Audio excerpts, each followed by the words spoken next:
Class. चलिए आज हम लोग सीखेंगे टेंस। इंग्लिश ग्रामर में टेंस की जो है शुरुआत है बिल्कुल जीरो से। जिन लोगों को टेंस में दिक्कत है, टेंस नहीं पढ़े हैं, तो अब आप आज से जो वीडियो में सेंड करता रहूँगा, इसके आगे के भी बनाता रहूँगा, लेकिन आज आपको एकदम विशेष रूप से जीरो से स्टार्ट कर रहा हूँ टेंस। अब टेंस क्या है, क्योंकि स्टैंडर्ड ये क्लास 4 से ऊपर, तो आप टेंस के बारे में अच्छे से जानते हैं कि टेंस हमारे 3 होते हैं। कितने होते हैं बेटा? 3।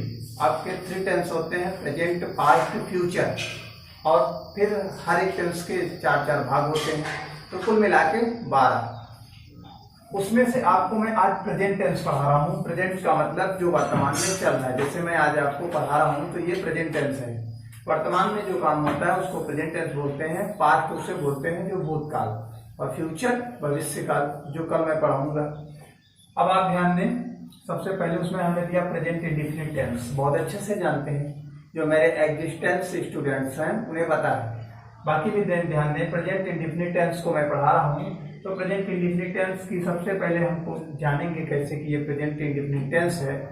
उसमें हमको पहचान, कोई भी सेंटेंस दिए रहेगा उसको हम कैसे पहचानेंगे कि किस टेंस का है। तो उसके हिंदी वाक्य के अंत में ये मिलेगा, का है, पी है, ते हैं, ताऊ हूँ, ती हूँ, ते हूँ, आदि सब। इस तरह का अगर हिंदी वाक्य के अंत में मिल जाएगा तो आप समझ जाएंगे कि वो कौन सा टेंस है, प्रेजेंट इंडेफिनिट टेंस। अब दूसरे नंबर पर उस टेंस की हेल्पिंग वर्ब क्या होती है। हेल्पिंग वर्ब जानते हैं ना, सहायक क्रिया। क्या बोलते हैं? सहायक क्रिया। तो हेल्पिंग वर्ब होती है डू या डज। अब डू किसके साथ यूज होता है और डज किसके साथ यूज होता है, ये मैंने अगले पॉइंट में बताया है। बिल्कुल ध्यान से बी सीरियस होकर पढ़ाई करेंगे। डज, तो डज आपका ही, सी, इट तथा एक वचन। एक वचन मतलब सिंगुलर। जैसे किसी का नाम आ जाए, राम, सीता, मोहन, गीता, कुछ भी, तो ये सब हमारे सिंगुलर होते हैं एक वचन। जिससे एक वस्तु का बोध हो उसे हम सिंगुलर या एक वचन कहते हैं, और एक से अधिक उसे हम प्लूरल या बहुवचन कहते हैं। इंग्लिश में 2 ही वचन होते हैं, यानी 2 ही नंबर्स होते हैं, एक सिंगुलर, दूसरा प्लूरल। चलिए, अब डू किसके साथ लगता है? प्लूरल के साथ लगता है। प्लूरल में कौन कौन आता है बहुवचन में, तो आप देख लें, आई, वी, यू, दे तथा बहुवचन जैसे बॉयज, गर्ल्स, ठीक है, इस तरीके से डॉग्स, हॉर्सेस, तो इनके साथ क्या लगेगा? डू लगेगा। इतना पार्ट हमने बहुत अच्छे से समझ लिया। अब आपको सीखना है ट्रांसलेशंस के रूल, यानी अनुवाद के नियम। हर ट्रांसलेशन में आपको 3 सेंटेंसेस मिलेंगे। कौन कौन से? एक होगा आपका अफर्मेटिव, दूसरा होगा निगेटिव, तीसरा होगा इंट्रोगेटिव। तो आज मैं आपको सिखा रहा हूं अफर्मेटिव। अभी अफर्मेटिव सेंटेंस आप देखें। अफर्मेटिव सेंटेंस किस तरह के होते हैं? तो जैसे राम क्रिकेट खेलता है, मिल गया ना, राम क्रिकेट खेलता है। तो देखो, सबसे पहले अब आपको अनुवाद सीखना है, तो सबसे पहले आपको एक चीज आनी चाहिए, वो क्या है कि आप टेंस पहचान लो। टेंस कैसे पहचानेंगे? हम लास्ट में गए, हमने देखा हिंदी वाक्य के लास्ट में क्या है, ता है, और यहाँ अरे सबने बताया था सेम प्रेजेंट इंडेफिनिट टेंस है ये। तो पहले नंबर पर हम टेंस पहचानेंगे। टेंस कैसे पहचानते हैं? सेंटेंस के लास्ट में जाएंगे तो हमको टेंस पता चल गया। इधर ध्यान दीजिए, पहले नंबर पर टेंस, ठीक है। अब दूसरे नंबर पर हम देखेंगे कि हमारा सेंटेंस कैसा है, अफर्मेटिव है, निगेटिव है कि इंट्रोगेटिव है। हमने देखा कि लास्ट में क्वेश्चन मार्क लगा है, क्या नहीं लगा है, इसका मतलब ये इंट्रोगेटिव नहीं है। हमने देखा कि बीच में कहीं नहीं लिखा है, क्या नहीं लिखा है, इसका मतलब ये निगेटिव भी नहीं है। तो बचा कौन सा? अफर्मेटिव। तो दूसरे नंबर पर बेटा हम क्या पहचानेंगे? हमेशा सेंटेंस, ठीक है। अब तीसरे नंबर पर हम पहचानेंगे सब्जेक्ट। सब्जेक्ट एक वचन है कि बहुवचन है, चलिए देखते हैं। सब्जेक्ट हमने देखा राम, राम देखें किस में आ रहा है, अरे तो सिंगुलर में आता है। तीसरे नंबर पे हमको क्या देखना रहेगा? हमेशा सब्जेक्ट। चौथे नंबर पर रूल आना चाहिए आपको। रूल क्या है? हमने देखा सब्जेक्ट एक वचन, यानी जब कर्ता एक वचन हो, सब्जेक्ट सिंगुलर हो, तो अफर्मेटिव का रूल क्या है? अब चौथे नंबर पर जाएंगे, रूल। आपको रूल लर्न होना चाहिए। ये हर एक टेंस में अगर आपने इस फार्मूले को अपना लिया तो लाइफ में कभी आपका ट्रांसलेशन गलत नहीं हो सकता। ये फंडा आप नोट कर लीजिए और एक्सपेरिमेंट कर लीजिए, ठीक है। राम क्रिकेट खेलता है। अब हमने देखा रूल क्या है, सब्जेक्ट प्लस V1, वर्ब की फर्स्ट फॉर्म, ठीक है। तो V1 लिखा है तो आप समझ जाना फर्स्ट फॉर्म है, subject plus V1 plus SEIS plus object plus ETC मतलब अतिरिक्त शब्द। हमने एग्जाम्पल लिखा राम क्रिकेट खेलता है, एक वचन का। अब आप देखें तो सब्जेक्ट इसमें क्या है, देखा हमने राम। राम क्या है, सब्जेक्ट है। सब्जेक्ट को वाक्य में पता करने के लिए हम हु लगा देते हैं, क्या, कौन। इसको छिपा लेंगे, लिख देंगे कौन क्रिकेट खेलता है, तो हमको उत्तर प्राप्त होगा राम।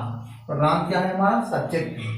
तो राम, अब राम सब्जेक्ट की जगह सब्जेक्ट लिख दिया, फिर है वर्ब, वर्ब की फर्स्ट फॉर्म। इसमें वर्ब क्या है, तो अगर सेंटेंस में हम क्रिया की जगह क्या लगा देंगे कि राम, एक सेकंड, राम क्रिकेट खेलता है। हाँ, अगर हम सेंटेंस में हमको वर्ब पता करनी है तो क्या करेंगे, राम ऑब्जेक्ट और क्रिया की जगह क्या कर देंगे, राम प्लेज क्रिकेट। तो वर्ब हमारी क्या आ गई, खेलना, जिसके लास्ट में आपको ना मिल जाए, ठीक है। आप समझ जाना कि वो वर्ब है। खेलना, हंसना, बोलना, पढ़ना, देखना, रोना। तो अब खेलना का ही मीन्स होता है प्ले, तो प्ले लिख दिया हमने।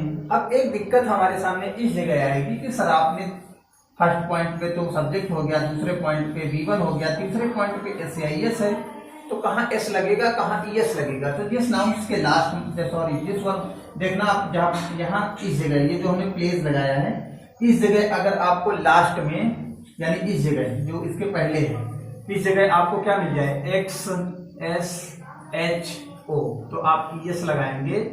बाकी अगर इन चीजों को छोड़ के कोई भी चीज है तो हम S लगाएंगे। अब हमने देखा Y की इस जगह क्या है, हमने देखा Y, और इन चारों में से मिल रहा है, नहीं मिल रहा है, तो इसका मतलब यहाँ पर हमको S लगाना है। तो राम प्लेज हो गया।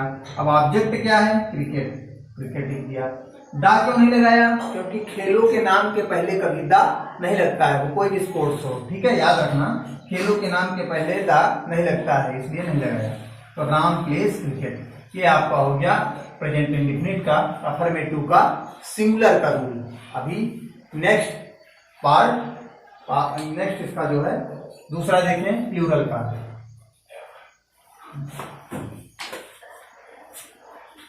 कट कर ले। सब्जेक्ट हमारा प्लूरल हो बेटा, बहुवचन, ठीक है। प्लूरल में क्या होता है, रूल क्या है, subject plus V1 plus object plus ETC। आपकी बात SEIS नहीं होता है, ये अफर्मेटिव का सेकंड नंबर रूल है। तो अब एग्जाम्पल लिखा, वे क्रिकेट खेलते हैं, तो हमको पता चल गया वे की इंग्लिश होती है दे। दे किसमें आता था सर, प्लूरल में आता था। और अब बस यही फंडा, ये रूल अगर आप सब में अप्लाई करोगे तो लाइफ में कभी नहीं गलत होगा। देखिए कैसे, सबसे पहले हमको टेंस पहचानना है, ये हमारे माइंड मेकअप में ऑलरेडी रहना चाहिए। हमने टेंस पहचाना, टेंस देखा, हमने यहाँ से हमको मिल गया प्रेजेंट इंडेफिनिट। दूसरे नंबर पे सेंटेंस कैसा है, हमने देखा कि सेंटेंस तो अभी वही है, कौन सा, अफर्मेटिव का है, कोई बात नहीं, अफर्मेटिव का प्लूरल। आप देखेंगे तीसरे पे सब्जेक्ट क्या है, प्लूरल मिल गया। तो अब आपके, क्योंकि अफर्मेटिव में दो रूल होते हैं, एक जब करता है एक वचन हो, दूसरा जब करता है बहुवचन हो। तो हमने देखा सब्जेक्ट पर ये है, तो आपका रूल लगेगा प्लूरल वाला, बहुवचन वाला, ये वाला। अब इसका रूल क्या होता है कि देखो चौथे नंबर पर subject plus V1 plus object plus ETC। तो SEIS आपके दिमाग से पहले ही हट गया, क्यों, क्योंकि अपने चौथे नंबर पर आपने रूल को रिवाइंड किया। चले अब पांचवें नंबर पे ट्रांसलेशन करते हैं। सब्जेक्ट की जगह सब्जेक्ट रखो दे। अब खेलना का मीन्स वर्ब क्या है, प्ले। SES लगाना है क्योंकि रूल में है। अब क्रिकेट, खेलों के नाम के पहले दा नहीं लगाते हैं, ये हो गया हमारा, ठीक है। अब देखते हैं कौन सा, निगेटिव सेंटेंस। अब निगेटिव सेंटेंस में रूल देखें, ध्यान दे फटाफट थोड़ा सा। Subject plus do dash plus not plus V1 plus object plus ETC। अब डू किसके साथ लगता है, डैश किसके साथ लगता है, ये आप अच्छे से जानते हैं। तो अब आ गया पहला एग्जांपल हमने दिया, राम क्रिकेट नहीं खेलता है। आप तुरंत वही एक फार्मूला पुराना, वो उसको देखते जाएंगे। टेंस पहचान लिया, प्रेजेंट इंडेफिनिट सेंटेंस पहचान लिया, निगेटिव नहीं है तो निगेटिव है, आपकी बात है ना। तो निगेटिव का तीसरे नंबर पर सब्जेक्ट एक वचन है, चौथे नंबर पर रूल, ये देखिए ठीक है। 5वें नंबर पर ट्रांसलेशन, तो सब्जेक्ट कीजिए, सब्जेक्ट क्या है, राम। अब खेलना किस में होता है, तो प्ले, PLAY, सॉरी। अब लेकिन अभी हम देखेंगे कि डू या डज है ना, तो डू डज में से किसको लगाना है, डू लगेगा कि डज लगेगा। अब राम एक वचन है तो राम एक वचन के साथ डज का प्रयोग होता था, तो राम डज। और फिर नॉट है तो नॉट, फिर वर्ब V1 है तो प्ले। अब क्या ऑब्जेक्ट क्या है, क्रिकेट, तो CRICKET, ठीक है। दूसरे नंबर पर प्लूरल वाला देख लो, दे। अब दे के साथ लगता है डू, तो डू नॉट प्ले क्रिकेट, ये आपका हो गया निगेटिव, ठीक है। अब नेक्स्ट आप देखेंगे इंट्रोगेटिव। इंट्रोगेटिव सेंटेंस देखते हैं भाई। ट्रांसलेशन अनुवाद के नियम में मैंने पहले ही बताया था कि एक अफर्मेटिव, दूसरा इंट्रोगेटिव, दूसरा निगेटिव, तीसरा इंट्रोगेटिव। तो आप अफर्मेटिव निगेटिव पढ़ चुके हैं, अब आप इंट्रोगेटिव देख लें। फिर वही पुरानी चीज, सबसे पहले हमने देखा, मान लीजिए सेंटेंस हमको दे रखा है। अब इंट्रोगेटिव में पहली चीज ये जान लीजिए कि इंट्रोगेटिव बेटा आपके इंट्रोगेटिव में थ्री तरह के सेंटेंस हैं। कैसे, 3 तरह के, कैसे देखते हैं। जब एक इंट्रोगेटिव आपको मिलेगा जब वाक्य क्या से शुरू होगा, कैसे, क्या से, जैसे क्या राम क्रिकेट खेलता है, क्या तुम पढ़ते हो, क्या मैं जाता हूँ, क्या बार होता है, इस तरीके के सेंटेंस। तो उनका रूल क्या होता है, रूल होता है बेटा सबसे पहले आप सहायक क्रिया लगाएंगे। अब इंट्रोगेटिव, आप एक इंट्रोगेटिव किसी टेंस का समझ लें अच्छे से, हर टेंस में इंट्रोगेटिव का यही फंडा है, बस हेल्पिंग वर्ब और वर्ब की फॉर्म्स चेंज होती रहती हैं, बाकी पूरा स्ट्रक्चर जो है वो सेम यही रहता है हर टेंस में। तो इसको आप अच्छे से देख लें। देखा हमने, जब वाक्य क्या से शुरू होता है तो उसका नियम क्या है, सबसे पहले सहायक क्रिया, चाहे जो टेंस हो। अब सहायक क्रिया चूंकि ये प्रेजेंट इंडेफिनिट है इसलिए डू डज हमने लिख दिया, तो do does plus subject plus V1 plus object plus ETC plus question mark नहीं बोलना।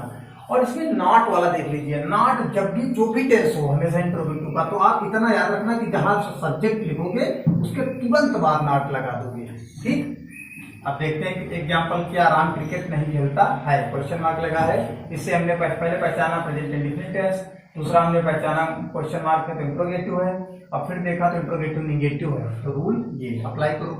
अब देखते हैं इसमें वाक्य क्या से शुरू है, तो देखते हैं सहायक क्रिया सबसे पहले हमको डू डज में से एक लगानी है। अब इसको लगाने के पहले हमको सब्जेक्ट देखना पड़ेगा, वो एक वचन है या बहुवचन है। हमने देखा सब्जेक्ट एक वचन है तो हमने डज लगाया, डज के बाद फिर सब्जेक्ट है तो राम हो गया, फिर राम के तुरंत बाद देखा निगेटिव नहीं है तो नॉट लगा दिया, फिर V1 है प्ले खेलना, उसके बाद क्रिकेट, फिर क्वेश्चन मार्क हो गया। अब दूसरा एक रूल होता है जब प्रश्नवाचक शब्द वाक्य के बीच में आ जाए, कैसे, जैसे राम क्रिकेट क्यों नहीं खेलता है, तुम कहाँ रहते हो, तुम क्या करते हो, तुम क्या खाते हो, बीच में आ रहा है ना प्रश्न सूचक शब्द, तो उसका रूल दूसरा है। सेम यही रूल सब कुछ यही लिखना है, बस इसके पहले प्लस करके इस जगह क्वेश्चन वर्ड लिख देना है। ये देखो question word plus do dash plus पूरा रूल इसके आगे वही लिख देना है जो ऊपर है। अब क्वेश्चन वर्ड जो मतलब प्रश्नवाचक शब्द वाक्य के बीच में होता है ना, उसी को सबसे पहले लिख देते हैं, बाकी सेम यही। देखो एग्जांपल, राम क्रिकेट क्यों नहीं खेलता है, हमने देखा प्रेजेंट इंडेफिनिट के बाद ये सेंटेंस देखा हमने, इंट्रोगेटिव है, इंट्रोगेटिव का निगेटिव। अब इंट्रोगेटिव में हमने देखा कि दूसरे नंबर वाला है, प्रश्नसूचक शब्द वाक्य के बीच में है। अब क्यों, क्योंकि अंग्रेजी होती है व्हाई, तो हमने सबसे पहले रूल के अकॉर्डिंग व्हाई, फिर does, Ram, not, play, cricket, question mark, बन। ओके, देखते इसका last step. Okay, last interrogative का लास्ट देख लेंगे, तीसरा नंबर वाला। जब प्रश्नवाचक शब्द ही करता हो, मतलब प्रश्नवाचक शब्द ही करता कैसे हो, इसको भी आप अच्छे से समझ लीजिए। प्रश्नवाचक शब्द ही करता हो तो कैसे, जैसे तुम्हें कौन बुलाता है, तो कौन बुलाता है वही सब्जेक्ट है ना, कौन, तो उस कौन की अंग्रेजी हम सबसे पहले लिखते हैं, उसका रूल है।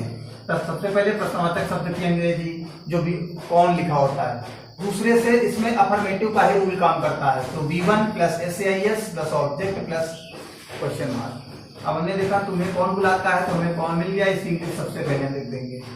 और बुलाना का मीन्स होता है कॉल, तो कॉल लिख दिया। अब SAIS लगाना है, आपको पता था यहाँ पर लास्ट में अगर एक्स एस एच ओ है तो ई एस नहीं तो एस आ गया, वोकाल्स।